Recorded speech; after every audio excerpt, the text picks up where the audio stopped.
Good morning friends, this is Ashwani Singh and let us discuss test number 9 of SSC series. जिसमें 30 question थे. AB and CD are two parallel chords of a circle in which AB is equal to 10 cm and CD is equal to 24 cm. If these chords are on opposite side of a center and the distance between them is 17 cm, तो हमें circle का radius निकालना है. तो again थोड़ा सा question logical है. हमारे पास एक सर्कल है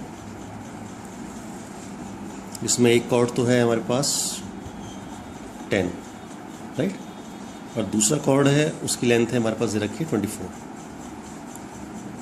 लेट अस से इट इज CD.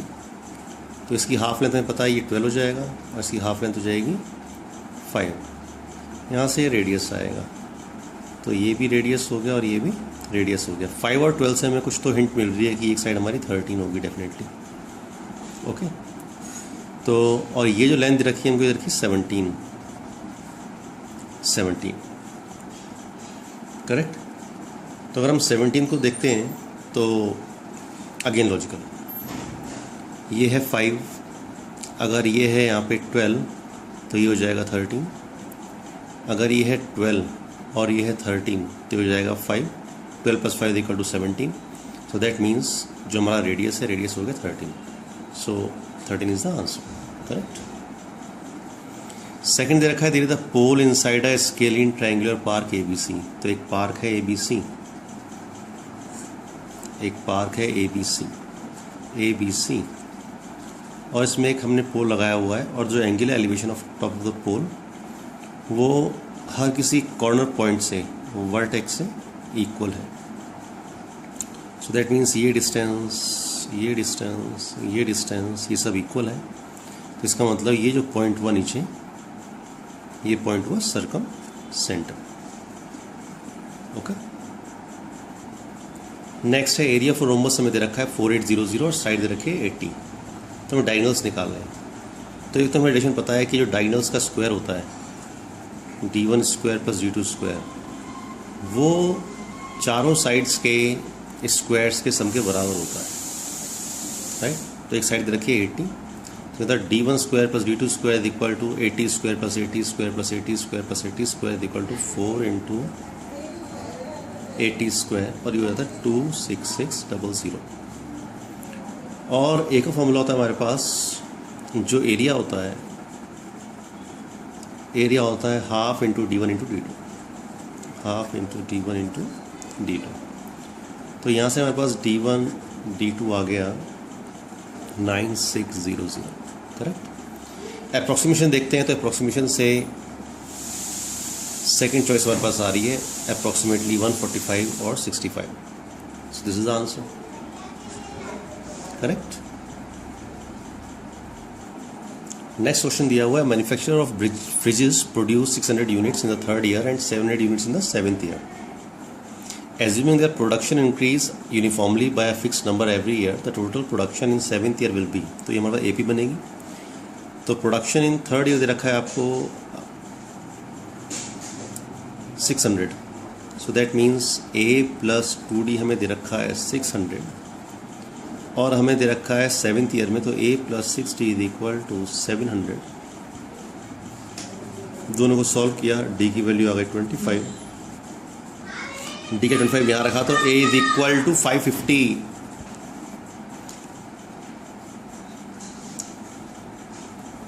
तो हमें निकालना क्या है, every year the total production in 7th year. Okay, the total production in 7th year, तो हमें सब निकालना है इन 7th ईयर. तो 7th year = 7/2 n/2 2A + n - 1D 2 × A. A कितना है 550 प्लस n-1. n कितना है 7 7 - 1 = 6 × D. ये सॉल्व करेंगे तो हमारा आंसर आ जाएगा 4375. This is the answer, correct. Next, in an arithmetic sequence the first term is 11, next term is 143 and the second term is 15. तो हमें फर्स्ट टर्म मिल गई A मिल गया 11 और हमें nth टर्म क्या मिल गई 143. गिवन है 143 और डिफरेंस हमें मिल गया D, क्योंकि सेकंड टर्म देखिए 15, तो डिफरेंस कितने का हो गया 4 का. तो हम n निकाल लेते हैं. तो nth टर्म होती है A + n - 1D. So nth term is equal to a plus n minus 1 into d. तो यहाँ से हम n की वैल्यू निकालेंगे, n की वैल्यू आ गई 34। तो n की वैल्यू 34 आ गई, हमें सम निकालना है, तो sum is equal to n upon 2, 34 upon 2, first term plus last term plus 143। तो ये वैल्यू हमारे पास आ रही है 17 इंटू 154, 7 4 28। तो लास्ट में हमारे पास एक ही में 8 आ रहा है, सो this is the answer. Okay, next. 65% of the students in a class like cartoon movie, 70% horror movie and 75% like war movies. What is the smallest percentage of students liking all the three types of movies? Right? तो इसे हम solve करेंगे Venn diagram से। Venn diagram तो set से question हम पहले भी कर चुके हैं, आप इसे सॉल्व करें और इसका आंसर आएगा 10। अगर आंसर आपका 10 नहीं आ रहा है तो मैं इसे नेक्स्ट सेशन में आपको बताऊंगा कि हाउ टू डू इट। आपको वेन डायग्राम्स ड्रॉ करने, एक हॉरर मूवी के लिए कर लेना, एक कार्टून के लिए कर लेना, एक वॉर के लिए कर लेना, and apply some logic over here. Okay, next, the product of first 3 composite numbers. तो फर्स्ट 3 कॉम्पोजिट नंबर्स कौन से? पहला कॉम्पोजिट नंबर है 4, नेक्स्ट है 6, नेक्स्ट है 8। तीनों का प्रोडक्ट कितना आएगा? It will be 192। So 192 is the answer. Okay, next question is A, B and C have 40 X and Y balls.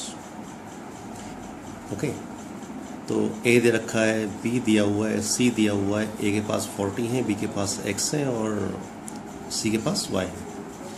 If B gave 20 balls to A, तो X में से अगर 20 चले गया और यहाँ पे 20 ऐड हो गया, ठीक। He is left with half as many balls as C. तो यहाँ से रिलेशन आ गया x minus 20 is equal to half Y, या आप कह लो 2 into X minus 20 is equal to Y. Correct. फिर दे रखा है if together they have 60 more balls, so that means 40 plus X plus Y, ये भी आपको दे रखा है। 40 प्लस एक्स प्लस वाई पहले थी, तो y की जगह लिख देते हैं 2x माइनस 20। अगर इसमें 60 बॉल्स और आ जाती हैं तो each of them would have 100 balls on an average, मतलब टोटल कितना हो जाएगा? 100 इंटू 3 300। तो यहाँ से हम x की वैल्यू निकाल लेंगे। x की वैल्यू आ गई 80। जब x की वैल्यू आ गई 80 तो इनिशियली यहाँ पे 80 थी, यहाँ पे 40 थी, 80 40 120, और टोटल बॉल्स कितनी थी हमारे पास स्टार्टिंग में? 300 माइनस 60 दिखा 240। तो 120 तो ये हो गई, तो सी के पास 120 रही होंगी। तो रेशियो 20:6 एक्स टू वाई का रेशियो कितना आएगा? 2:3। So 2:3 is the answer. The auto fare consist of fix charge together with the charge for the distance covered. For the journey of 10 kilometre the charge paid is 85। तो letter से fix charge है x और पर kilometre है letter से y। तो x plus 10y आपको दे रखा है पहले 85, फिर आपको दे रखा है x plus 15y is equal to 120। आपने ऐसे सॉल्व किया तो आपके पास एक वैल्यू आ गई y इज इक्वल टू 7 और x इज इक्वल टू 15। अब आपको देखना है for journey of 25 kilometres, so that means x plus 25y, right. तो इसे आप ऐड कर देंगे, यह आंसर आ जाएगा आपका 190. So 190 is the answer. The average marks of students in 8 subject is 87. Okay. So that means total marks कितने हो गए? 87 into 8, that is equal to 696. Right? Of this highest mark is 2 more than the one next. तो अगर last 7th है x तो last में होगा x plus 2 और 6 और होंगे। मार्क्स इन रिमेनिंग इज 85, तो जो यहाँ पे 6 बचे उसमें जो एवरेज था 85, तो ये मार्क्स हो गए 85 into 6, correct, 510। So 510 plus 2x plus 2 is equal to 696, x is equal to 92। तो हाइस्ट मार्क्स कितने हुए? 92 plus 2 that is equal to 94। This is answer. Okay, 11th को अभी करते हैं। Let us go for 12th first. So 12th, a grocer sells rice at a profit of 10% and uses weight which is 20% less. Find the total percentage gain. So that means अगर price है 100 rupees पर 100 ग्राम, तो profit ले रहा है वो कितने का? 10% का। इसका मतलब 110 पे वो बेच रहा है, 100 ग्राम चीज़ 110 में बेच रहा है। And use the weight which is 20% less. इसका मतलब वो 80 ग्राम आपको चीज़ दे रहा है, चीज़ दे रहा है 80 ग्राम और आपको चार्ज कर रहा है 110 ग्राम के पैसे। तो इसका अंदर डिफरेंस कितना आ गया? 30 का आ गया। कितने के ऊपर आ गया? 80 के ऊपर इंटू 100, तो दैट कम्स टू बी 37.5। तो यहाँ पे कोई आंसर नहीं है, नन ऑफ दिस। ये हम पहले कर चुके हैं ऐसे क्वेश्चंस, बहुत सारे हमने किए हैं परसेंटेज में।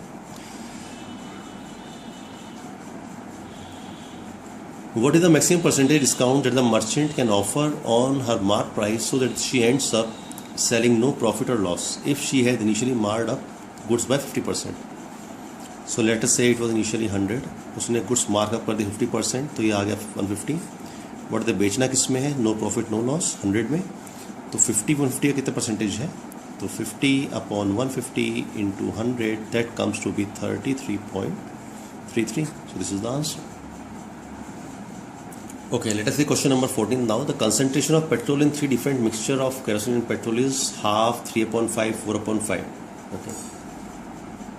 तो पहले में कंसंट्रेशन है हाफ, सेकंड में है 3/5 और लास्ट में 4/5। फिर हमने क्या करा? हमने इसके 2 लीटर ले लिए, सेकंड वाले के 3 लीटर ले लिए और लास्ट वाले का 1 लीटर ले लिया। तो ये टोटल कितना आ गया? ये हमारे पास आ गया 1 plus 9/5 plus 4/5 is equal to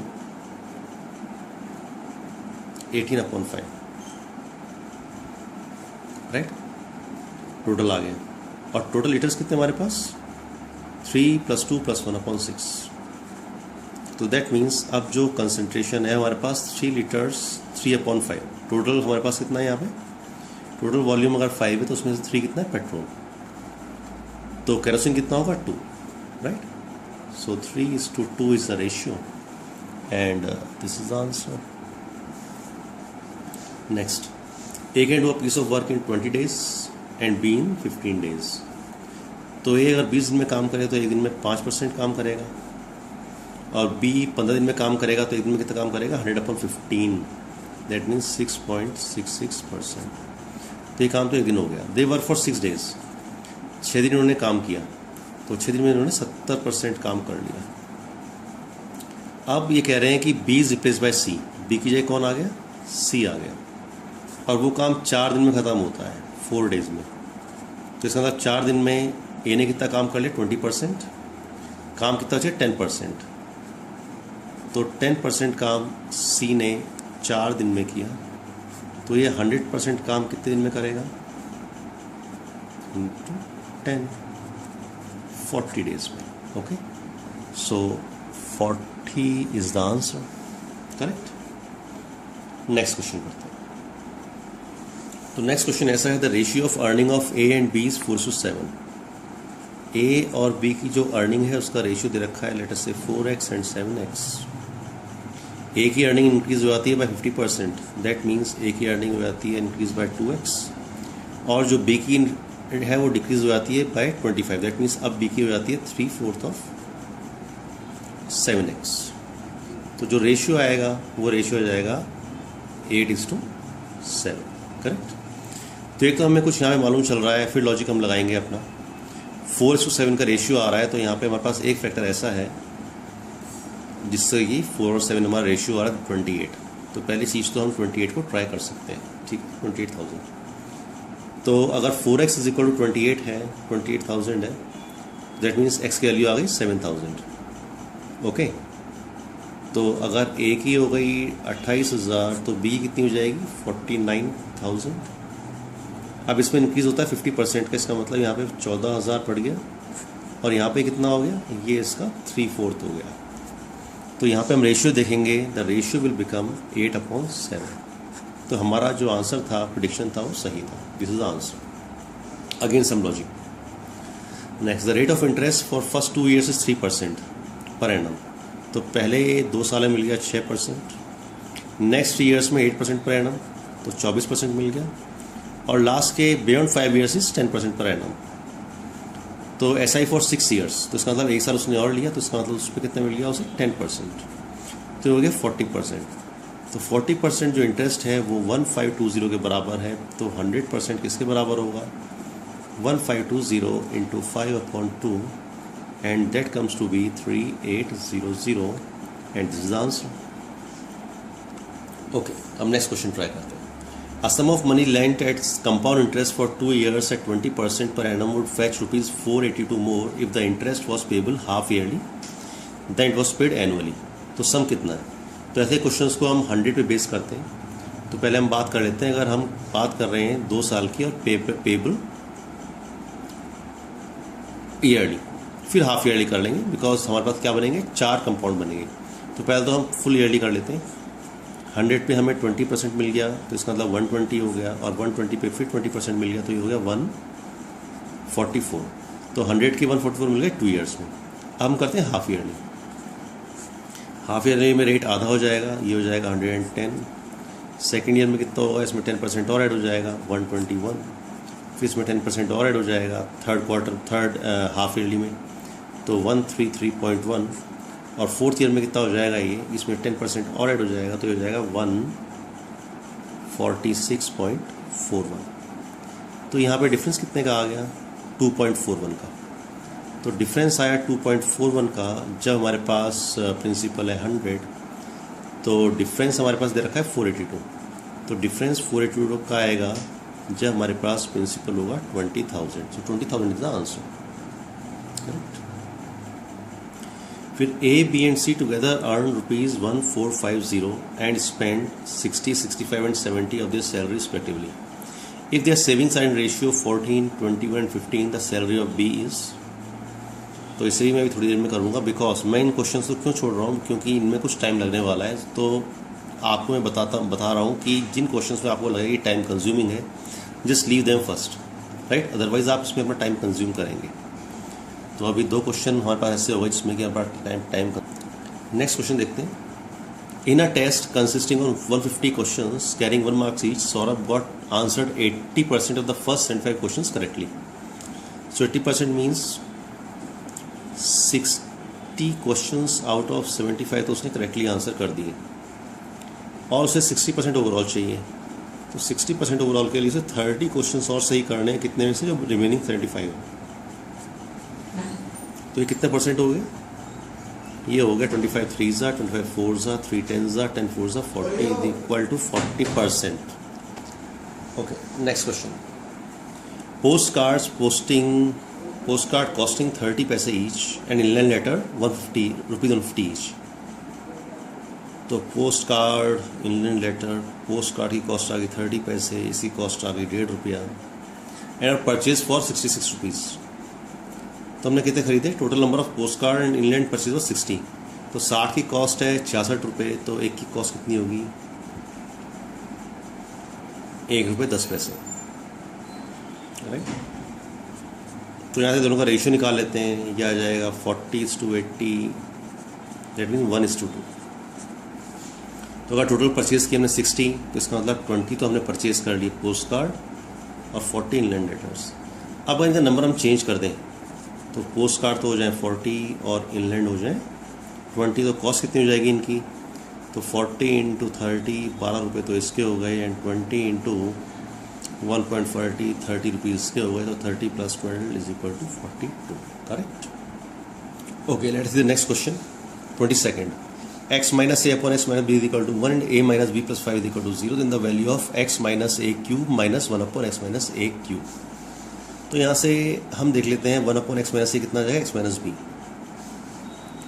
1 upon x minus a कितना आ गया, is equal to x minus b। Okay, तो ये जो क्वेश्चन है ये बन गया x minus a का whole cube minus x minus b का होल क्यूब, हमें ये निकालना है। और हमें ये दे रखा है a minus b is equal to -5, यहाँ हमें दे रखा है a minus b is equal to -5।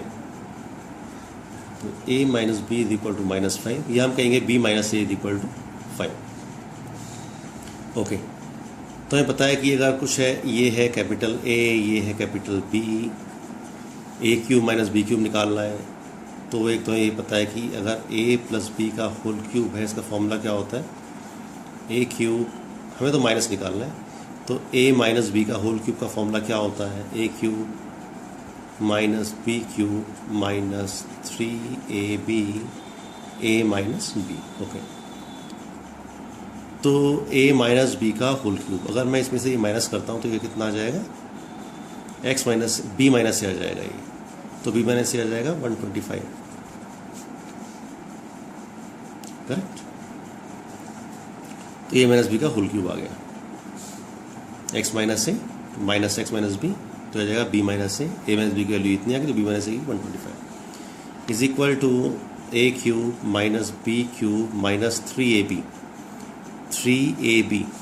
हमें ए बी दे रखा है, तो ए बी कितना आ गया 1, ए इंटू बी कितना आ गया 1 इंटू ए माइनस बी, अगेन ए माइनस बी, तो this minus this, correct.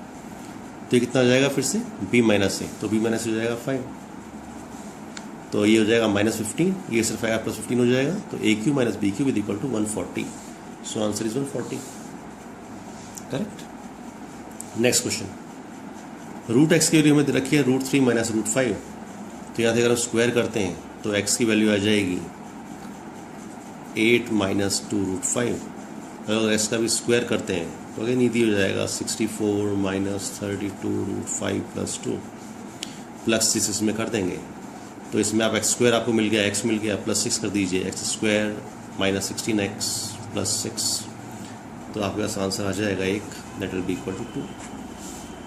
Okay, फिर आपको दे रखा है the value of under root 2 into cube root of 4 under root 2 into cube root of 4 and so on. तो लेट अस से मान लेते हैं इसको under root 2 into cube root of 4 और जो भी चलता जा रहा है इज इक्वल टू वाई। तो अगर हम स्क्वायर करते हैं दोनों तरफ का तो आ जाएगा y square is equal to 2 into 3 under root 4 के बाद फिर ये रिपीट हो रहा है, इसका मतलब 3 का मतलब cube root of 3 under root 4 y. तो इससे और लिख लेते हैं इसको, इससे अगर मैं सॉल्व करता हूँ तो ये आ जाएगा 2 इंटू 2 की पावर 1/3 इंटू वाई की पावर 1/3, वाई को इधर ले जाएंगे तो आएगा वाई की पावर 5/3 इज इक्वल टू 2 की power 5/3, so y is equal to 2, so this is the answer. Okay, next पे एक और इजी क्वेश्चन दे रखा है the value of 3 under root 2 upon √3 plus √6।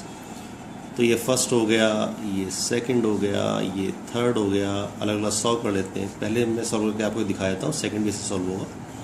तो पहले लिखा हुआ है 3 into under root 2 upon √6 plus √3, इसे आप मल्टीप्लाई कर लीजिए √6 माइनस √3 से, नीचे भी जाएगा √6 माइनस √3, √6 माइनस √3, तो नीचे आ गया 3 से 3 कैंसिल हो जाएगा, तो ये वैल्यू आ गई अंडर रूट 2 इंटू √6 माइनस √3।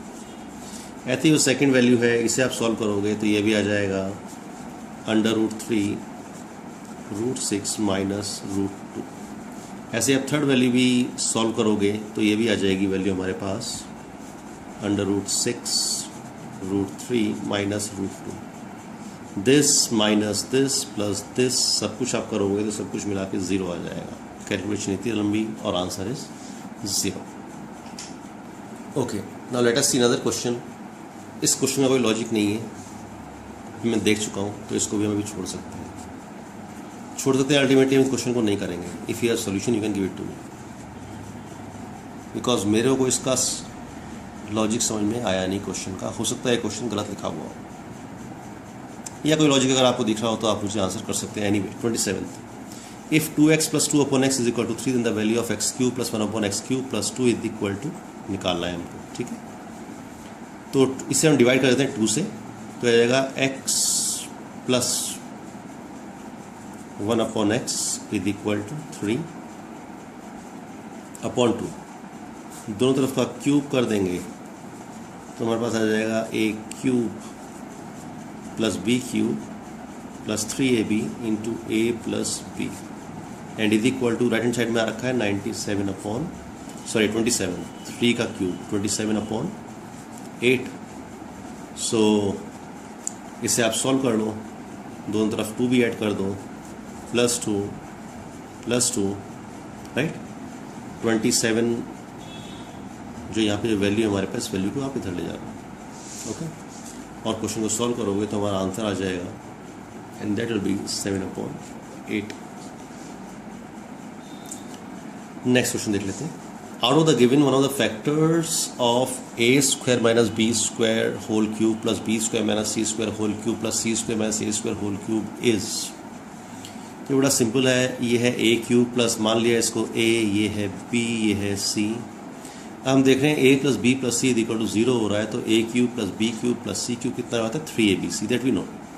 तो हो जाएगा 3 × a² - b² × b² - c² - a², correct. तो ये किससे डिवाइड हो जाएगा, फैक्टर्स कौन से होंगे, a + b, a - b, because a² - b² आ रहा है।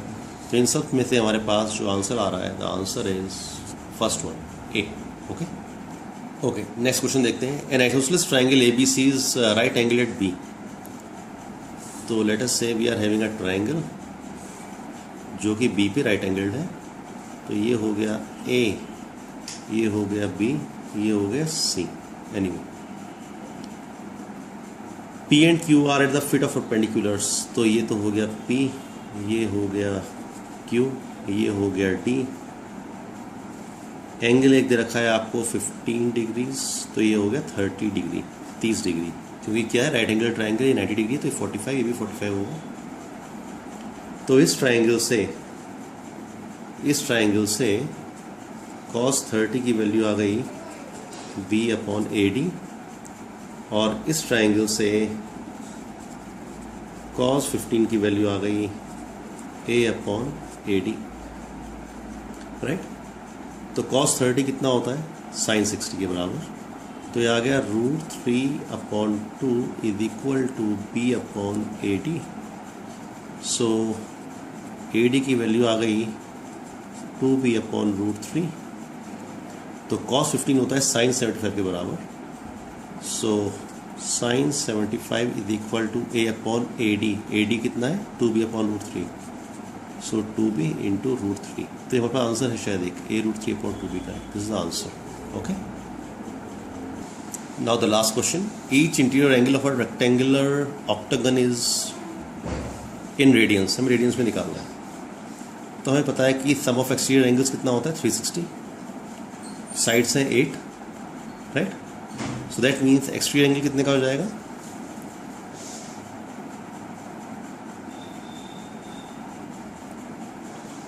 Yes, exterior angle